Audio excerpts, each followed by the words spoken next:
BA पास लोमड़ी। घने जंगल में एक बहुत ही चालाक लोमड़ी रहती थी जिसका नाम था लीला। उसकी चतुराई और कूटनीति की कहानियां पूरे जंगल में मशहूर थीं। लीला कभी भी सीधे तरीके से शिकार नहीं करती थी, बल्कि अपनी बुद्धिमत्ता से जाल बिछाती थी और अपने शिकार को धोखे से फंसा लेती थी।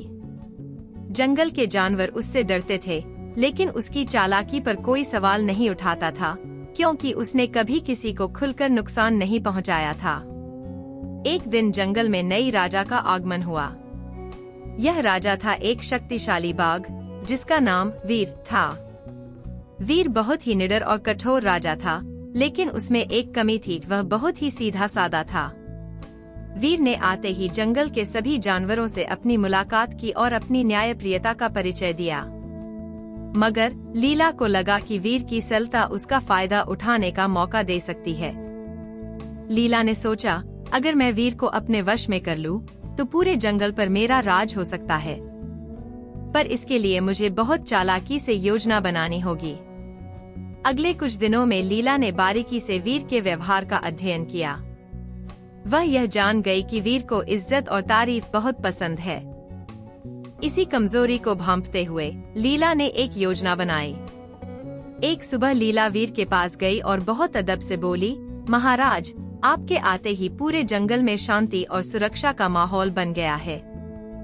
आपकी बहादुरी और न्यायप्रियता के चर्चे जंगल के हर कोने में हो रहे हैं।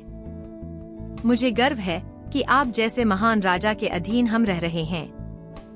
वीर लीला की मीठी बातों में फंस गया और उसे लगने लगा कि लीला सच्ची है। उसने लीला को अपना मुख्य सलाहकार बना लिया और उसे अपने पास रहने की अनुमति दी।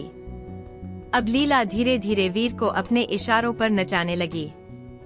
लीला ने वीर को सुझाव दिया, महाराज, आपको अपनी बहादुरी को साबित करने के लिए एक बड़ा शिकार करना चाहिए।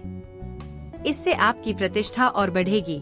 वीर ने सोचा कि यह अच्छा विचार है और उसने तुरंत जंगल के सबसे बड़े हाथी को शिकार करने का निश्चय किया। हाथी को मारना आसान काम नहीं था, लेकिन वीर ने लीला की योजना पर भरोसा किया।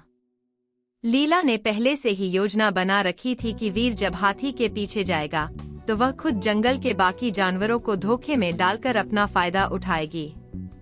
जब वीर ने हाथी के पीछे दौड़ लगाई, लीला ने बाकी जानवरों के पास जाकर कहा, देखो, हमारा राजा कितना महान है। वह हमारी सुरक्षा के लिए खुद शिकार कर रहा है।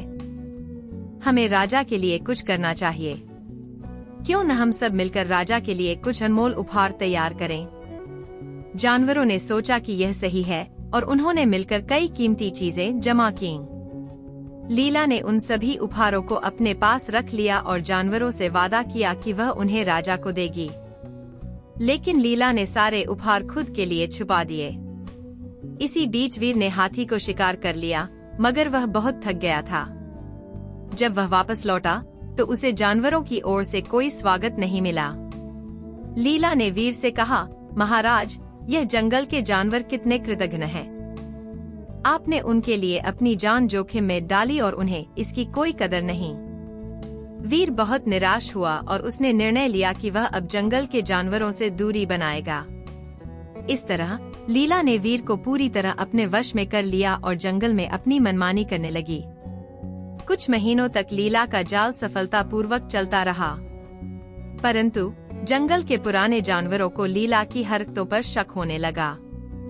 उनमें से एक बुजुर्ग बंदर, जिसका नाम बुद्धू था, लीला की चालाकी को भांप गया। बुद्धू ने जंगल के जानवरों से कहा, लीला बहुत चालाक है, लेकिन उसकी चालाकी की उम्र लंबी नहीं होगी। हमें वीर को सच्चाई बताने का कोई रास्ता निकालना होगा। बुद्धू ने एक योजना बनाई। उसने बाकी जानवरों को समझाया कि अगर वे वीर के पास जाकर सीधे अपनी बात कहेंगे, तो शायद राजा उनकी बात पर ध्यान देगा। सभी जानवर वीर के पास पहुँचे और पूरी कहानी उसे सुनाई। वीर को पहले तो विश्वास नहीं हुआ, लेकिन जब उसने देखा कि जानवरों के पास लीला के खिलाफ कई सबूत हैं, तो वह चौंक गया। वीर ने लीला को बुलाया और उससे सच्चाई जानने की कोशिश की। लीला ने बहुत कोशिश की कि वह वीर को फिर से अपने जाल में फंसा ले, लेकिन इस बार वीर उसकी मीठी बातों में नहीं आया। वीर ने लीला को जंगल से निकालने का आदेश दिया। जंगल के जानवरों ने चैन की सांस ली और वीर ने फिर से न्यायपूर्ण शासन की शुरुआत की। लीला की चालाकी और धोखे की सजा उसे मिली और जंगल में फिर से शांति लौट आई।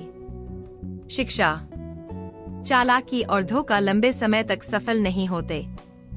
सच्चाई और ईमानदारी ही हमेशा विजयी होती है।